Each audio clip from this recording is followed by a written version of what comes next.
என்ன விட்டு போயிட்டாடா. சரி மச்சான் அழாத, ஒன் சைடு லவ் தானே. ஒன் சைடு லவ் இல்லடா, ஒன் சைடு. சரிடா அத போயிட்டால, வேற பொண்ணு பாத்துக்கலாம் விடு. மச்சான் எப்படிடா? கண்ணாலதான். நானே லவ் ஃபெயிலியர் இருக்க, உனக்கு ஜோக் சொல்றது கேளு. சரிடா நான் இருக்கேன். அவ கேட்டதெல்லாம் வாங்கி கொடுத்துருக்கேன்டா. போன வாரம் கூட செயின் கேட்டா. இரு, போன வாரம் தானே என்கிட்ட 10,000 ரூபா வாங்கினேன். மச்சான் ஒன் சைடு லவ்டா. சரி சொல்லு. இவ்வளோ பண்ண மச்சான். அவளதான் பண்ணியா?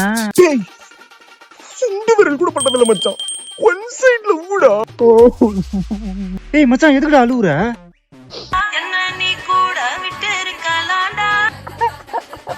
நீ ஏன்டா அழுவுற? வால் வேற ஒருத்த கூட கம்மிட்டா நினைச்சு கூட நான் அழுவல மச்சான். ஒரு நாள் அவனுக்கு பிரேக்கப் ஆகும்ல, அப்ப அதை கேட்க அவன் ஃப்ரெண்ட் இருப்பான்ல, அதை நினைச்சுதான் மச்சான் அழுவுற. மச்சான் இன்னும் கதை இருக்குடா சொல்றதுக்கு. One side லவ்டா.